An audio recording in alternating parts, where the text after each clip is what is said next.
Last night I watched The Mask.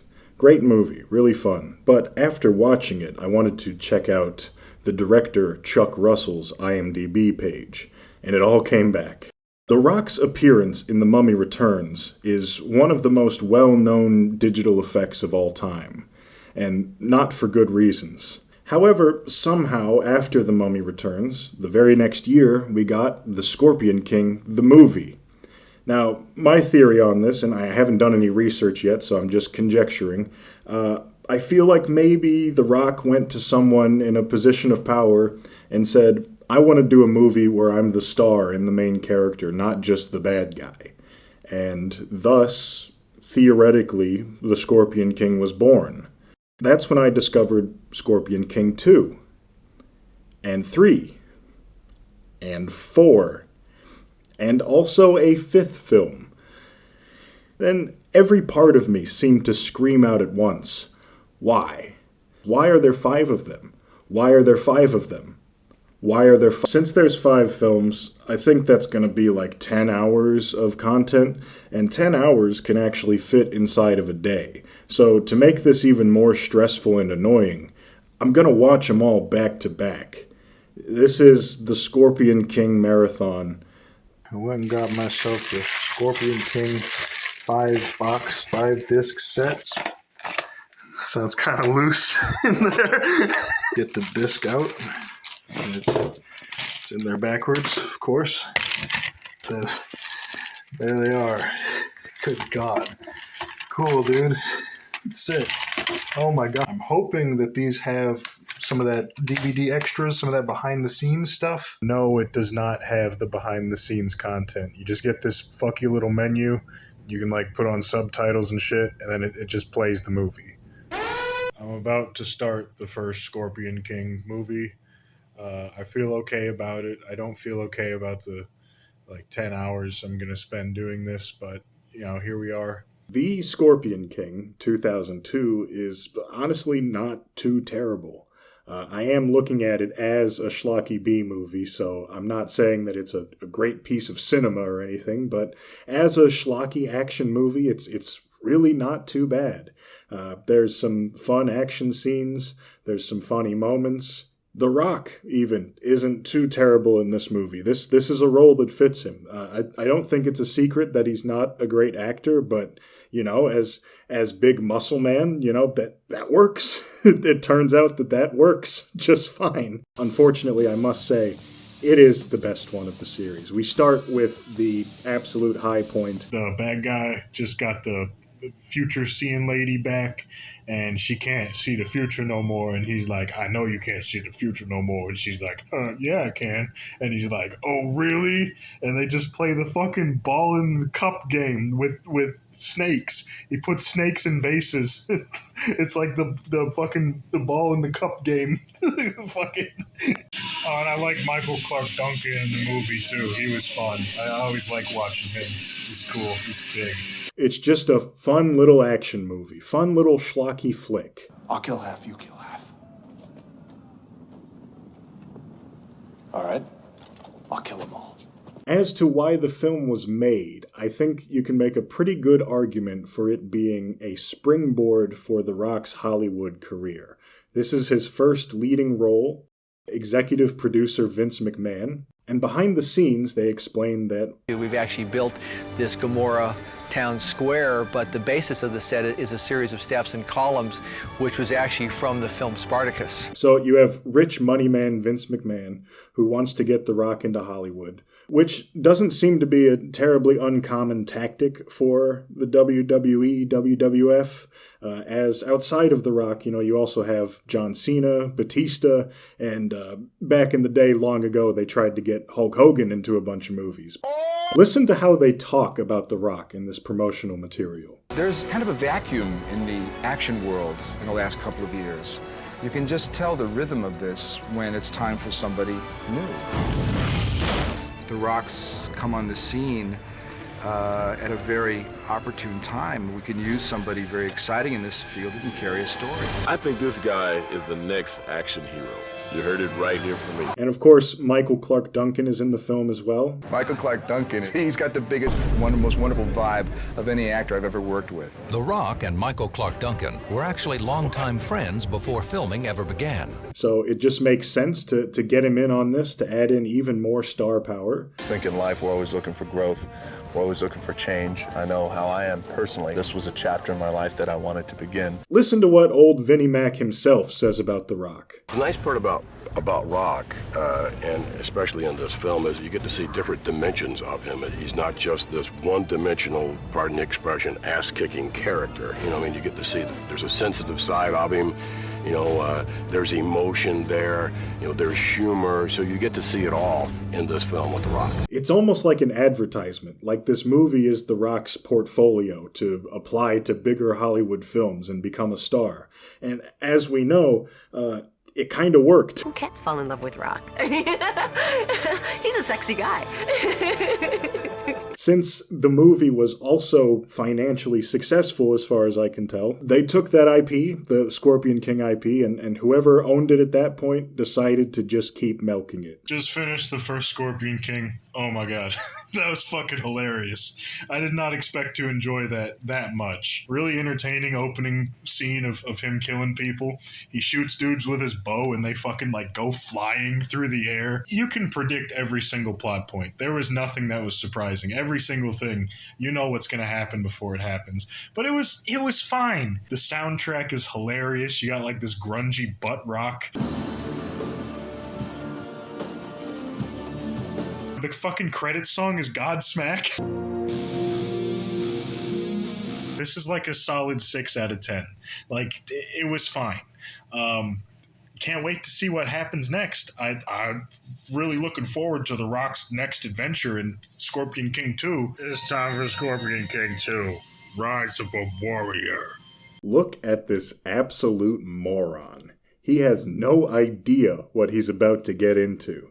Because right after the first Scorpion King, the best film in the series, we get Scorpion King 2, the worst film in the series. WWE, WWF is no longer involved. This is just Universal retaining the rights, and they got a Power Rangers guy. He definitely is a family guy. But the real problem, I mean, other than the fact that it's a prequel movie, so it's a lot of like little kid and young boy. All right, so I know The Rock ain't in this movie. I haven't seen adult Matthias yet, but the child version, bro, that kid ain't growing up to be The Rock. Look at this fucking guy. Look at the top of his head. The real problem here is definitely Randy Couture. You want to learn a submission?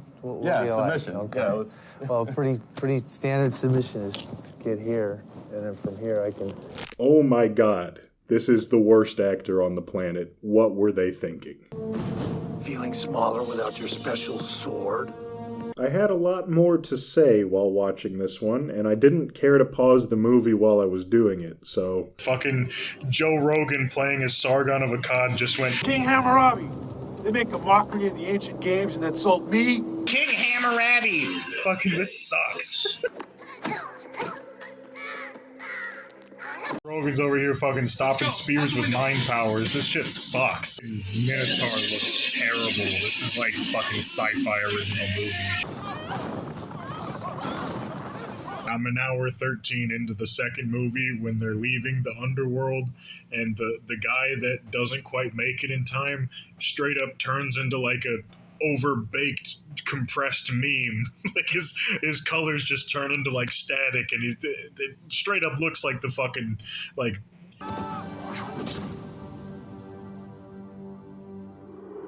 Alright, they just activated a big Rube Goldberg machine to cover everyone in oil and burn them alive. That was actually kind of sick. Randy Rogan is the worst fucking actor ever. Why is he in this movie? Was there like some kind of contract? There has to be. Someone was paying a shit ton of money, probably funded this movie, and they're like, you gotta have fucking Randy Couture in this, the main bad guy. It's the only stipulation. Shit, dude, he's so bad. He's so bad. Joe Rogan just picked up the PVC-ass looking sword that fucking looks like shit and sucks. He picks up the dumbass sword of Damocles made of fucking PVC, and he goes, This sword makes my power supreme. This sword makes my power supreme.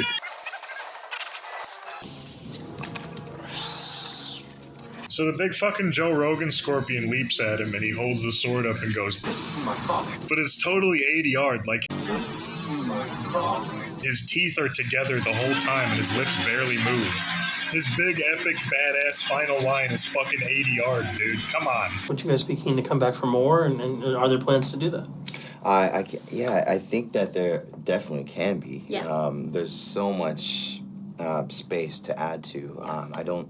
And the credits suck. You hearing this credit music right now, guy? Doesn't sound like Godsmack to me. I'm not jamming to this, actually, at all. If we go off the same theory we had with the first movie, that this is kind of designed to springboard someone into Hollywood, it kind of makes sense. Randy never had a leading role before this movie, so maybe they tried to do the same with him.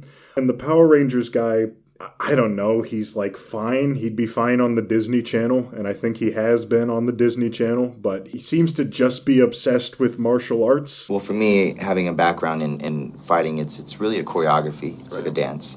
I used to be a Power Ranger a long time ago, so I was trained to do a lot of choreography. Right? So bringing it to the table here is a lot different because not only am I'm playing in Acadian Warrior, so you really didn't know what it was. We created Acadian martial arts per se, which is just a mixed martial arts, various things, and sword fighting, different things we added in, and it was fun. I mean, not to mention, but I got to add a lot of my own kicks, like the butterfly kick. Everything I could bring to the table, I told the trainers and the choreographers, like, this is what I can do, and see how I can work into the actual fighting scenes. I don't know if you know this guy, but there are these things called stunt doubles. You don't really need to be good at martial arts. You should be good at acting, and also, I found this Film Jabber article, definitely not through Wikipedia. I found this all on my own, where they make a very good point here saying that you can tell from minute one that this movie was made simply to coincide with the theatrical release of The Mummy, Tomb of the Dragon Emperor. You know, the first movie's a spin-off of The Mummy, this one's not, but it's around the same time. It's another situation where enough factors are there for the people in charge to go, yeah, do a fucking straight-to-DVD movie. Sure, just see what happens. And they ran with it, and I think it made a little money, and that's all it takes, because that movie's dog shit. So if it made money, now they know they can make money doing anything. Honestly, this blew my expectations away for just how bad it could be. This was so boring. It was so incredibly boring. It's what, 10, 20 minutes longer than the first one? It felt like hours longer. I feel like the day's over, and this is the second movie. There's 3 more to go. Everything was just so poor, and it wasn't the kind of bad that's entertaining. It was just fucking boring. 2 out of 10. Maybe 3 on a good day. Maybe I drink 100 more beers and it's like a 3 out of 10, but 2 out of 10. Jesus. Hi. So when you tune into your on-demand button and or your window that is, and you hit the button that lets you choose which movie you want to see, you want to hit Scorpion King 3: Battle for Redemption. Why? Because I'm in it, and it's quite funny. Probably the best Scorpion King 3 movie you will ever see tonight. Scorpion King 3: Battle for Redemption is a lot better than the second movie, but it just feels like wasted potential overall. The third movie starts with some guy as the new Scorpion King Rock, and it looks like shit. This is no Rock. And then they immediately do a fucking flashback where the love interest is dead now. Cool. And then the title drops, and there's another fucking exposition dump where they tell us the exact same shit. Oh my god, we get it. He fucked up. He lost everything, dude. Move the fuck on. I'm pro-man. A ruthless warrior has taken naming yourself after a venomous creature. Why didn't I think of that? Naming yourself after a venomous creature. Why didn't I think of that? God, gag me, dude. Anyway, they do something that I quite enjoy in stories, which is a little buddy team-up adventure with the Scorpion King and this other large dude named Olaf. That's like cool, I guess. That's more fun.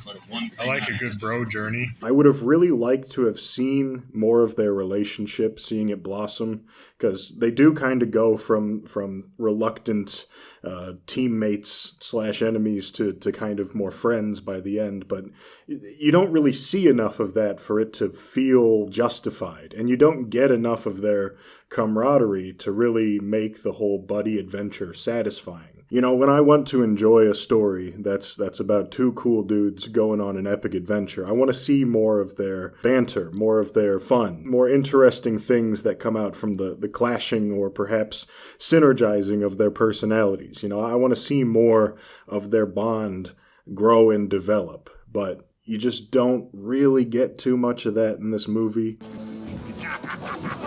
The movie's actually very entertaining thus far, I will say. 35 minutes in, or maybe a little bit before that, some of the worst ADR I've ever seen, almost since the climax of the last movie. Make quick work of those savages. Press forward without mercy. There's ninjas for some reason. Dude straight up just got attacked by ninjas. Oh my god. It's a group of ninjas. What the fuck? Alright, I had to full on pause the movie for this because this is egregious. Olaf goes to drain the main vein and he's pissing. He's like, oh, it feels so good. So you know he's pissing. Oh! And it shows a fucking front on shot of him and you don't see his cock. Where's the cock? You're seeing the front of him, the entire front, nothing is obscured, and he's pissing, and you don't see his cock. How is that possible? Where's his cock?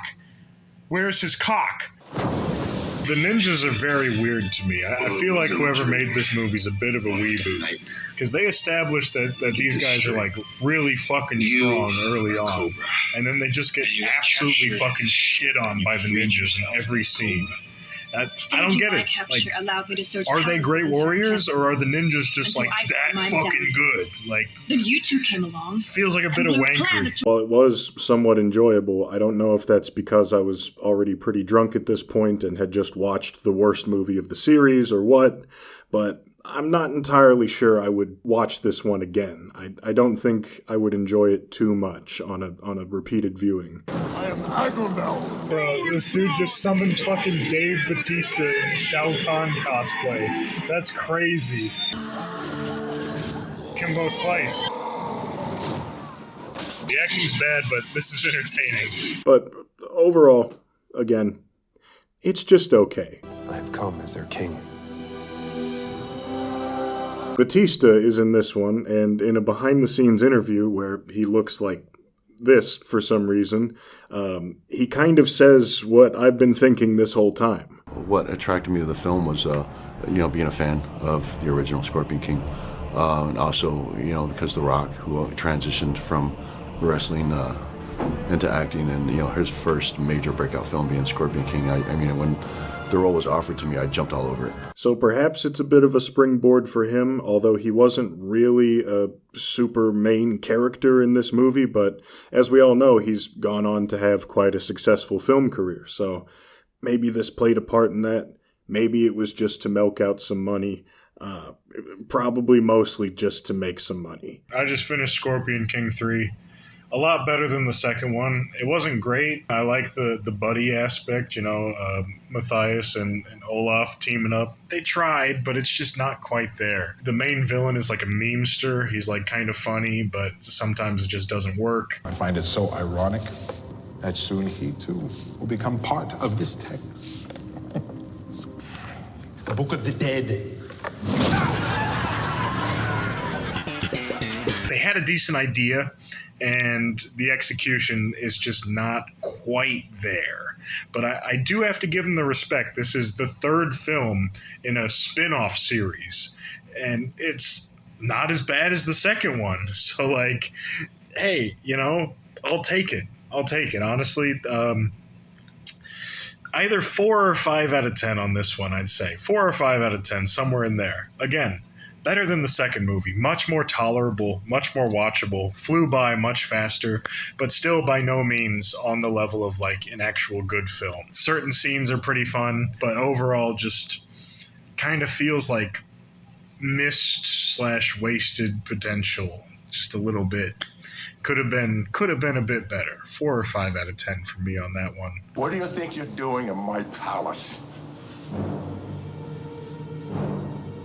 Scorpion King 4 Quest for Power is everything I wished that Scorpion King 3 was. In the last picture, the Scorpion King was a much more brooding, dark person. In this picture, he's past that, and he's able to present the Joker side of himself just a little bit more. Victor Webster returns again as Matthias, and I don't know if, again, I was just even more drunk or, just getting used to him because I've seen him for a whole film already, but he seems to be more settled into the role, and he's having fun with it. Looks like they're doing the buddy thing again, maybe? He's with a guy?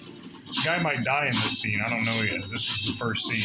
You're getting a hands-on view here. I'm pretty drunk. There's a scene at a bar with like a full band playing, and the mix is so fucked that you can't hear the band. So it just seems like they're silently playing their instruments. Fucked up. I can't decide if this is directed worse or better than the last one. Like, the action scenes are a bit more easier to follow, a bit more clear, but there's also like snap zooms and burn transitions and shit. It's not necessarily a good movie by any means. It's really goofy. It's a really goofy ass movie. Bro, they got a thick ass fertility goddess, and then fucking Scorpion King is like, where are the men gods? You know what I'm saying? God of the sun, the god of the dead, the god of war, the men. Where are the dude gods? And the lady's like, they don't have those. And he's like... It is, hands down, in my opinion, it has to be the second best movie in the franchise. Around 53 minutes, the old dude just falls into this chick's titties. It's very funny. It's the goddess. She's transporting us to heaven. He does like a... Do you really want to offend our hosts? Okay, now there's a scene where everybody has to burp one by one. I think this is like a fetish thing. This feels like a fetish. I don't know. I don't like this. I don't like this.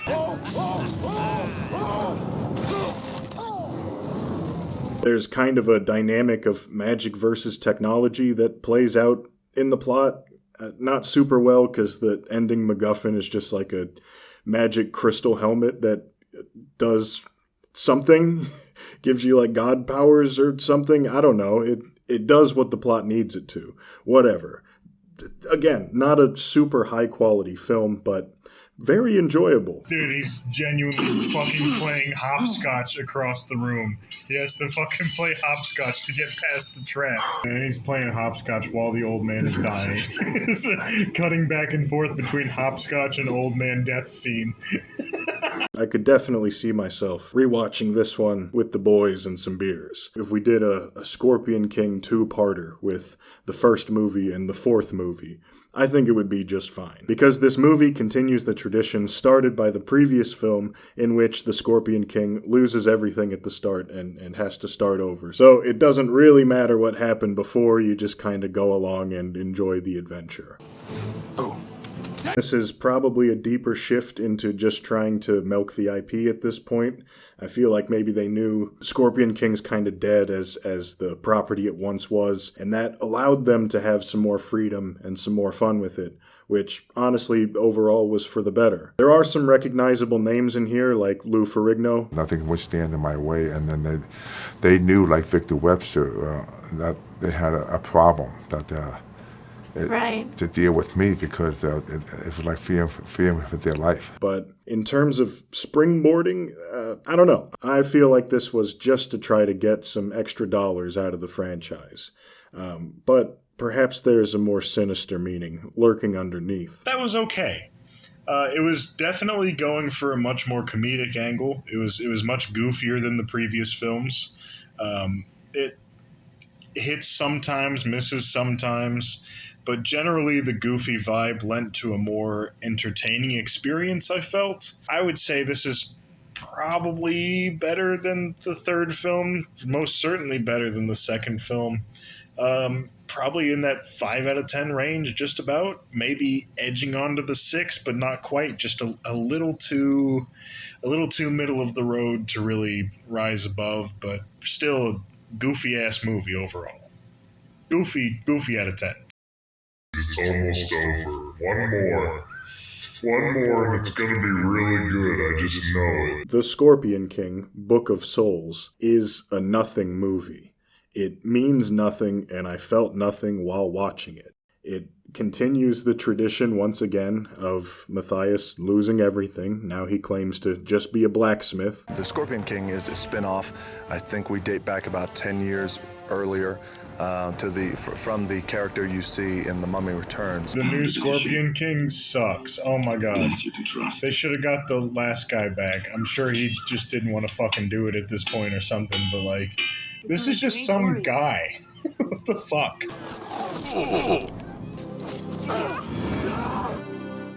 Fucking killed the child in the intro. That was pretty sick.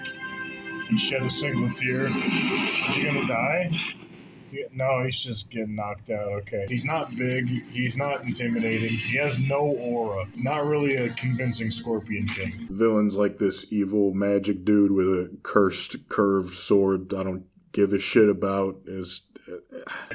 Oh, we gotta open the fucking literal Stargate. Remember Stargate, the movie with Kurt Russell? Not the TV show, I mean the movie. Kurt Russell. I love Kurt Russell. The adventure's really boring and forgettable. Bro, this fucking Power Rangers villain-ass Muckman just popped up out of nowhere and started fighting them. What the fuck is this, dude? Look at this guy. What is this guy? The big rock guy showed up to the fight and then he punched a fucking horse. Which I almost feel like might be a reference to Conan the Barbarian when he punches a camel. There's the whole dynamic with the Scorpion King rides camels because he thinks they're better than horses. They're smarter than horses, apparently. Horses are faster, but camels are smarter. This whole series is just a fucking ripoff of Conan. So I feel like we're right in the wheelhouse. You know what I'm saying? A punch to a horse cannot go unnoticed. I spent most of the film slipping into this existential dread of just like, man, this is so nothing. Nothing is all around me. It's just kind of flowing over me like water over a duck's back, man. I can't get engaged. I don't know. This movie just means nothing. Like, it doesn't feel like the same Scorpion King I've seen, which is funny to say because there's been like 3 different Scorpion Kings already. But like, I don't know. I just don't care. Like, it just doesn't mean anything. I don't know. It's not gripping. It's not grippy. It's not grippy. It's so worthless. It's all so worthless. Why are we here? Why am I doing this? It's not bad enough to be entertaining. It's not good enough to be entertaining. It's boring. It's boring. I was bored with this film. I did not enjoy it. Enki dude just stole the show at the end there. Fucking took the sword into the fire, the thing he fears the most. Fucking took one for the team. Absolute fucking big player move right there. Scorpion King picks up the evil soul sword and then like starts glowing blue. Looks like he's like got a World of Warcraft like raid weapon. It sucks. History will tell of this fearless warrior who never forgot his destiny again. By now, I simply have to conclude that this was made just to make money. I mean, what else could it be? The Curse of the Mummy. I think I understand the real reason now. The Scorpion King, at the start of all 3 of these films, has lost everything. And by the end of them, in some way, he's kind of rebuilt himself. I've heard talks of a 6th film potentially being in production. And I have to wonder if he'll lose everything at the start of that as well. If so, with the franchise beginning as a spin-off of The Mummy, with The Rock's first appearance as the Scorpion King being this warped, hideous monstrosity, I think that perhaps if Matthias is allowed to be the Scorpion King, he's allowed to build up his empire and keep it, then perhaps the filmmakers, perhaps those who star in the movie, perhaps us, the whole world, might fall under the mummy's curse. Perhaps by having him lose everything and start over again, by becoming a new Scorpion King each time. The curse is confused. It's held off, delayed a little bit. The mummy doesn't know what to do, and so it buys us a little time. Maybe. Maybe they just wanted to make money. It's probably one of those 2 things. It's over. I just don't know. I watched this whole movie. I wasn't not paying attention. I was sitting there looking at the screen, watching the movie, and I just felt fucking nothing. If you're watching all the movies in order like me, at this point, why do you even give a shit? And if you're watching this movie without having seen the other Scorpion King films, like, I can't even imagine what this means to you. It must be just nothing. I'm thinking about all the numbers 1 through 10, and none of them fit this film, because it was just nothing to me. It just meant nothing. So I don't know. 4 out of 10. That feels the most right. I don't know. I would not recommend this movie to anyone. So, that's it. Those are the 5 Scorpion King movies. I watched them. I uncovered their secrets. I drank the beer. I'm done with this. As a marathon, watching all of them in a row, it's honestly pretty bad.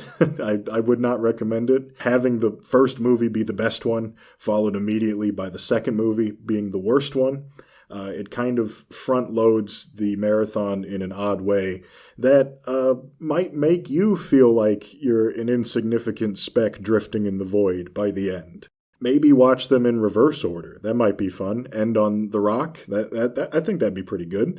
It's not like it really fucking matters anyway. It's going to be mostly painful no matter what you do. None of these movies are particularly good. Even the best of them is just fine. But, I don't know. If you want to watch them, watch them. That's what I did, and I don't regret it at all. Thank you.